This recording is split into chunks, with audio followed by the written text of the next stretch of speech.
నమస్తే మన ఆంధ్ర తెలంగాణ మా 24 న్యూస్కి స్వాగతం. నా పేరు దేవి. నేటి వార్తలు. సూపర్ సిక్స్తో సూపర్ హిట్ కొట్టామని ఆదివాసీ దినోత్సవంలో పాల్గొన్న సీఎం చంద్రబాబు నాయుడు అన్నారు. దివ్యాంగులకు లేదు. నేను ఆలోచించాను. నేనే 500 నుంచి ఆ రోజు 3000 చేశాను. తర్వాత ప్రభుత్వం వాడికి ఇవ్వాల, దాన్ని మళ్ళీ 6000 చేశాను. ఈరోజు ఒక తృప్తి. దానివల్ల చాలా మంది బాగుపడే పరిస్థితికి వచ్చారని చెప్పి కూడా నేను మీకు తెలియజేస్తున్నా. 4,82,000 కుటుంబాలకి 200 యూనిట్లు కరెంటు ఉచితంగా నేనే ఆ రోజు ప్రారంభించాను. ఈ రోజు మీ అందరికి హామీ ఇస్తున్నా, మీ ఇంటి పైనే ఉచితంగా కరెంటు తయారు చేయడానికి రూఫ్ టాప్ సోలార్ ఇప్పిస్తానని మీ అందరికి హామీ ఇస్తున్నా. దానివల్ల మీ సైకిళ్ళు కానీ మోటార్ సైకిళ్ళు కానీ రేపు కార్లు కానీ ఛార్జ్ చేసుకుని జల్సాగా పెట్రోల్ బంకు పోయే పని లేకుండా ఆనందంగా తిరిగే పరిస్థితి వస్తుంది. అది కూడా క్రియేట్ చేస్తామని చెప్పి కూడా నేను మీకు తెలియజేస్తున్నా. ఇంకో పక్కన ఈరోజు ఇక్కడుండే గిరిజన బిడ్డలు మట్టిలో మాణిక్యాలు, వారికి అవకాశాలు కల్పిస్తే అద్భుతాలు చేస్తారు. మీరు ఒకసారి చూస్తే మొన్నే ఇక్కడే కలెక్టర్ గారు ఉన్నారు. ప్రపంచంలో ఎప్పుడూ జరగనటువంటి బ్రహ్మాండమైన కార్యక్రమానికి శ్రీకారం చుట్టాడు. దగ్గర 25,000 మంది పిల్లలు 108 సూర్య నమస్కారాలు 108 నిమిషాల్లో విశాఖపట్నంలో ప్రదర్శించి గిన్నీస్ వరల్డ్ రికార్డు కానీ వరల్డ్ యూనియన్ రికార్డు కానీ క్రియేట్ చేశారు. అంటే దీన్ని బట్టి ఎవ్వరూ చేయలేని పని మన పిల్లలు చేయగలిగారంటే వీళ్ళంతా మట్టిలో మాణిక్యాలు అవునా కాదా అని మిమ్మల్ని అడుగుతున్నా. అక్కడ చేయగలిగితే రేపు ఉద్యోగాల్లో ఎందుకు చేయలేరని అడుగుతున్నా. ఇంకో పక్కన మీరు ఒకసారి చూసినప్పుడు నేను అందుకే ఈసారి తల్లికి వందనం 1 నుంచి 12 వరకు 4,86,803 మంది పిల్లలకి 643 కోట్లు మీ అకౌంట్లో వేసా. మా ఆడబిడ్డలున్నారు.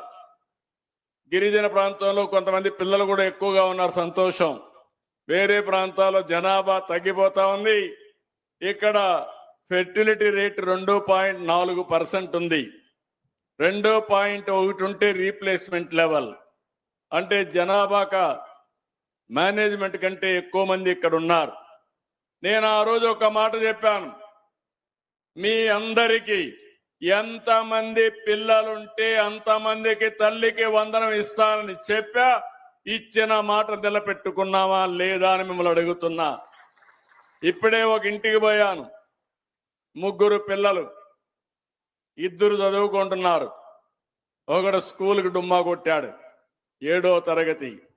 మళ్ళీ వాళ్ళ తల్లిదండ్రుల్ని కన్విన్స్ చేశాను, చెప్పాను, చదువుకుంటానన్నాడు.